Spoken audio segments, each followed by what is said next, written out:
One of the most intriguing moments in The Godfather. Part 2 unfolds when Hyman Roth's plan collides with Frank Pentangeli's fate. Behind that scene lies a web of manipulation, false alliances, and a quiet political strike that forever changes the course of the story. Nothing is said outright.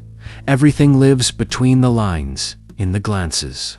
Roth was waging a silent war against Michael Corleone. He wanted control of the business in Cuba, and saw Michael as a growing threat, both to his empire and to his ambitions of international expansion. Frank, meanwhile, was a loyal caporagime of the Corleone family in New York. But he felt frustrated by how Michael ran things, especially by the growing influence of the Rosado brothers. Roth's allies, Roth ordered the Rosados to set up a meeting with Pentangeli under the pretense of making peace. In reality, the order was to kill him and make it look like Michael had betrayed him. That's why, during the attack, one of the Rosado brothers shouts, "Michael Corleone says hello." That line is crucial. It's not a greeting, it's a political trap. Roth wanted Pentangeli to die, believing Michael had ordered the hit, and if by any chance he survived, he'd still turn against Michael, which is exactly what happened. Roth's ideal plan was simple and deadly. Pentangeli dead, unable to speak. The police finding clues suggesting a civil war within the Corleone family. Michael weakened, politically isolated and vulnerable before the Senate and the FBI. But the plan failed spectacularly. Pentangeli survived the attack. The FBI caught him and persuaded him to testify against Michael, convinced he'd been betrayed. Roth then turned this failure into an opportunity. Even though it wasn't his original plan, Pentangeli's survival became the perfect weapon. Now Roth could destroy Michael, not with bullets, but through the Senate. Yet, there's one detail that continues to intrigue fans to this day. The mysterious policeman who walks into the bar at the exact moment of the attempted murder. That moment changes the entire trajectory of the story. As Frank is being attacked, a police officer suddenly enters, breaking the tension and causing just enough confusion for Pentangeli to escape alive. The Rosados flee, and the cop is shot in the crossfire. The film never directly explains why that officer showed up at that precise moment, but there are three possible interpretations, and one of them is the most widely accepted among film scholars and critics. The most likely explanation is that the police officer walked in by pure coincidence. The Rosado brothers' bar was known for shady meetings, and a patrol cop might have noticed something suspicious, strange movement, noise, or even a prior complaint. It wouldn't be an impossible coincidence. The attack happens in broad daylight, and Italian bars in mob neighborhoods were often under surveillance. That would explain the realism and the apparent chance behind the failed plan. Though the timing still feels suspiciously perfect, the kind of perfection only a great screenplay can create.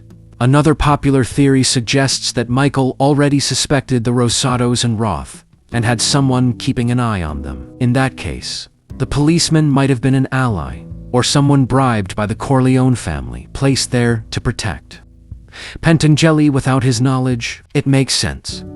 Michael always prefers to watch from the shadows. However, his later reaction to Frank's supposed betrayal weakens this idea.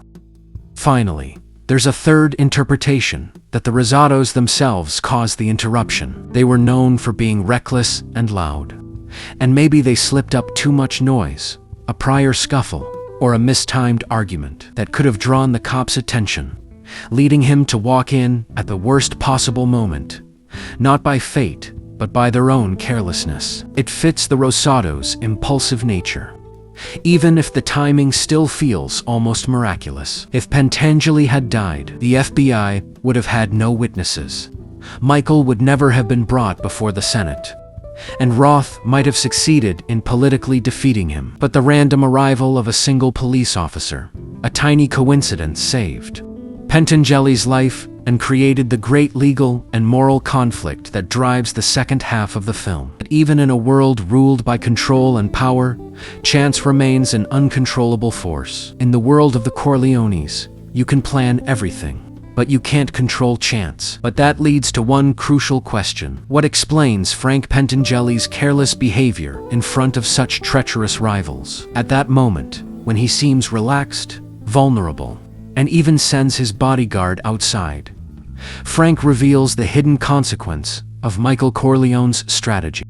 Let's take a closer look. Michael, already suspicious of Roth, pretends to be his ally. He invites him to do business in Cuba, acts friendly, and even keeps Pentangeli in the dark about his true intentions. He does this to see who betrays whom, keeping everyone, even his own men, in a state of controlled confusion. In the earlier meeting in New York, Michael had told him, "Roth tried to have me killed, but I'm not going to act yet.